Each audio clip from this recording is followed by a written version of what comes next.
Questo computer sembra uscito direttamente dal 1984, ma carica le mie sessioni di Logic Pro più velocemente di qualsiasi workstation moderna mai provata. Dovete sapere che per anni ho lottato con dei setup complicati che mi rubavano tempo, energia e soprattutto l'ispirazione. Ma oggi voglio mostrarvi come ho trasformato il mio spazio di lavoro in quello che considero lo studio perfetto per un chitarrista nel 2026. In questo video vi porto dentro il mio nuovo home studio e vi mostro come ottengono i miei suoni e come la tecnologia finalmente è al servizio dell'unica cosa che conta per un musicista: suonare. Ma attenzione ragazzi, perché la vera magia non è data dalle attrezzature, ma da questo accessorio che rivoluzionerà il modo in cui registrate la chitarra. Andiamo! Ciao ragazzi, sono Alessandro Giordani, sono un chitarrista e oggi vi mostro il mio nuovo home studio per fare musica e video. Ma non voglio parlarvi di specifiche tecniche che magari possono essere noiose, ma voglio farvi vedere questo. Apro una sessione di Logic con 40 tracce, cariche, plugin pesanti, riverberi, effetti, e questo computer non fa una piega. La CPU si muove a malapena. E la cosa più incredibile ragazzi è il silenzio. Non c'è niente di peggio infatti che registrare una parte acustica magari arpeggiata e sentire la ventola del computer che entra dal microfono. Con l'Apple Mac Mini, l'M4, questo problema è sparito e questo significa che potete tenere alto il gain del preamplificatore per catturare tutte le sfumature del vostro strumento. E ragazzi, per gli abbonati del mio club della chitarra ho preparato un approfondimento tecnico di 3 minuti su come regolare perfettamente il suono della vostra chitarra. Lo trovate già nella bacheca community. Cliccate sul tasto abbonati qui sotto ogni video o nel link in descrizione. Ma tutta questa velocità serve a poco se il suono della chitarra è sottile, e tra poco vi mostrerò come una combinazione di 2 microfoni specifici può darvi quel suono grosso da disco senza toccare un solo equalizzatore, quindi restate con me. Il problema però del Mac Mini però è che lo spazio finisce subito, specie se avete una versione con 256 GB. Le porte poi sono poche. Io ho risolto entrambi i problemi con il dock, il Voukis M5, con un'estetica vintage che ricorda i primi Macintosh. Per chi non la conosce, è una docking station disegnata con un look appositamente retro, ma è tutto fuorché vintage. È il vostro centro di controllo sulla scrivania. Misura poco più di un mini amplificatore per chitarra, ma dentro c'è una potenza assurda. Basta infatti appoggiarlo sopra il Mac Mini e collegarlo con un solo cavetto, quindi in un colpo solo avete tutta la velocità che serve per gestire i vostri suoni, i video, i file più pesanti. Ha 4 porte USB-A, 2 USB-C a 10 gigabit per secondo, lettori per schede SD 4.0 che sono velocissimi e sono essenziali se come me fate anche video, e poi ha un'uscita DisplayPort per un monitor 8K e l'uscita cuffie su mini jack. Ma la parte più interessante, soprattutto per chi lavora con software audio e video, è l'alloggiamento M2 NVMe per hard disk fino a 8 TB. Io in 2 minuti ho installato al suo interno un SSD da 1 TB che ospita tutta la libreria dei suoni, i plugin pesanti e tutto ciò che normalmente occuperebbe il poco spazio all'interno del Mac Mini.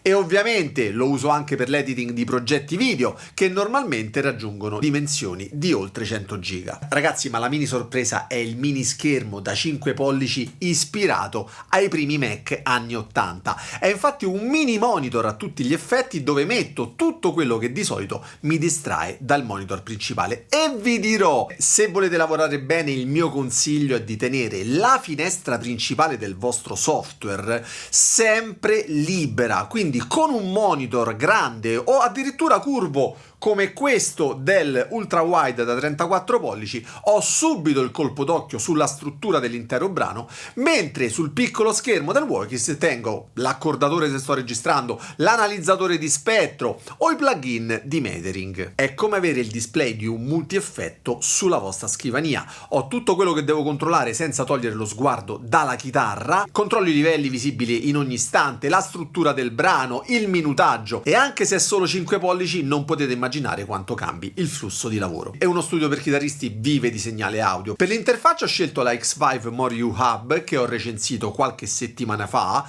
È pensata per chi suona e può espandersi collegandola facilmente con un solo cavo. Ha più schede More U, quindi se volete vederla in azione vi lascio il link al video qui sopra. La cosa che mi piace è che ha dei controlli fisici veri, perfetta per quindi se sto registrando anche più musicisti, ed è ideale perché ogni musicista può controllare e monitorare il proprio segnale, incluso il riverbero in cuffia. Ha un doppio attacco per le cuffie. Io uso le Beyer DT770 Pro da 250 ohm. Con queste cuffie sento ogni singola sfumatura, che è essenziale quando devi decidere se una take è quella giusta o va rifatta. E per quanto riguarda la ripresa andiamo sull'analogico puro, amplificatore e pedaliera che tengo qui sotto, tutto montato e pronto all'uso. Se voglio un suono moderno e veloce uso di solito lo Shure, il Nexadyne 5 messo davanti al cono, ma quando cerco quel corpo e quella profondità che sentite nei dischi prodotti seriamente, allora preferisco una doppia microfonazione. Mi piace molto mettere un microfono a nastro come il Royer R122 insieme al classico Shure SM57. Il segreto però è usare questo accessorio che vi ho mostrato all'inizio del video. Questo è il Royer Axe Mount. Se avete mai provato a mettere due microfoni davanti a un cono, sapete che il problema numero uno è la fase. Se non sono allineati al millimetro, il suono diventa sottile e finto e gestirli diventa un incubo. L'Axe Mount blocca i due microfoni in una posizione calcolata matematicamente per essere perfettamente in fase. E la differenza, ragazzi, è pazzesca. Anni fa mi ricordo registrare delle chitarre con due microfoni senza questo accessorio e alla fine divenni pazzo, tant'è che scartai addirittura uno dei due microfoni. Con questo accessorio nessun problema, il suono diventa grosso, tridimensionale, le medie si aprono e il tutto respira. E questo, ragazzi, è il punto che conta davvero.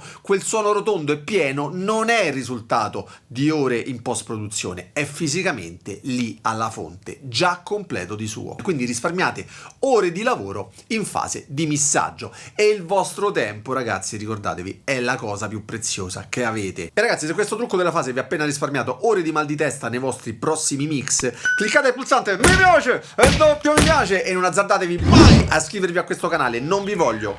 Sappiate però che soltanto a 100.000 iscritti vi dirò perché. Non dovete iscrivervi al canale mai! E una volta trovato il suono perfetto non voglio più pensare alla tecnologia, voglio soltanto suonare. Ed è qui che entra in gioco il mio assistente personale. Sulla scrivania lo Stream Deck Mark II. Ho mappato i tasti infatti per tutte le funzioni principali. Posso quindi concentrarmi interamente sulla tastiera della chitarra e gestire tutto quanto con una mano. E nella fase di registrazione è fondamentale essere concentrati, essere nel flusso. E se avete una soluzione tipo lo Stream Deck, premete un pulsante undo, la take precedente si cancella e ricominciate. E terminate la registrazione con un semplice pulsante. Quindi niente mouse, niente pause, niente interruzioni del flusso creativo. Qui contano soltanto le mani sulla chitarra. Qual è la cosa che più vi interrompe, vi dà fastidio mentre suonate? Magari dover posare il pletto per usare il mouse, combattere con i cavi? Scrivetelo con un commento qui sotto che non leggerò. E quando tolgo le cuffie mi piace sentire su dei monitor veri. Ho scelto dei piccoli monitor, gli iLoud Micro Monitor, che sono dei monitor attivi